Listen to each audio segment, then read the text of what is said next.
हर मखलूक में अल्लाह की निशानियाँ मौजूद हैं। मरजल बहरैन यल्तक़ियान, कुरान पाक की आयत है सूरह रहमान की, जिसमें अल्लाह फरमा रहा है कुछ निशानियाँ अल्लाह ने ज़ाहिर कर दी, कुछ निशानियों को छुपा कर रख दिया, और उस छुपी हुई निशानियों के ऊपर अल्लाह का हमें ये मोहम्मद सल्लल्लाहु अलैहि वसल्लम की उम्मत के ऊपर ये रहमत की है अल्लाह ने।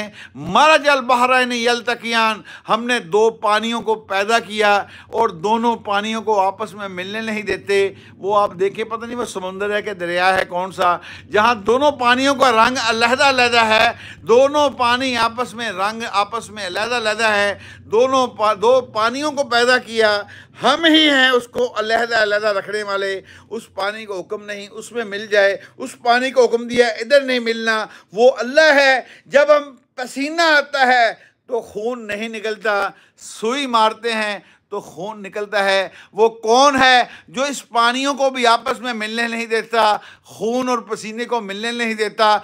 जब आंसू आते हैं वो भी पानी होता है, लेकिन वो आंसू कहलाते हैं। जब पसीना आता है तो वो पसीना कहलाता है। जब वो वही पानी जब फूलों पर पड़ता है, सब्जियों के ऊपर पड़ता है, तो वो शबनम कहलाता है। वही पानी जब बादलों से बर्फ़ की शक्ल में बरसता है, वही पानी बर्फ़ कहलाता है। वही पानी जो है वो ज़मज़म कहलाता है। जब वो यानी वो कुएं से निकलता पानी वो ज़मज़म कहलाता है। ये सारे पानी हैं।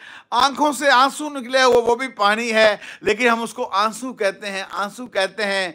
और बर्फ़ से निकला हुआ पानी, कभी आपने सोचा वो कौन है जो बग़ैर मशीनों के ठंड लेकर आता है? और मुझे आपको गर्मियों के अंदर वो एसी लगाने पड़ते हैं, सारा कुछ बंद करना पड़ता है। इन्नमा अमरुहु इज़ा अराद शैअन अन यक़ूल लहू कुन फ़यकून। ये सूरह यासीन की आखिरी आयत है, जिसमें अल्लाह फरमा रहा हमारे इरादे का नाम वजूद है, जो हम चाहते हैं उसको कह देते हैं कुन फ़यकून, बस वो हो जाता है। वो ऐसा मालिक है, उसके फरिश्ते इतने बड़े हैं, इसराफील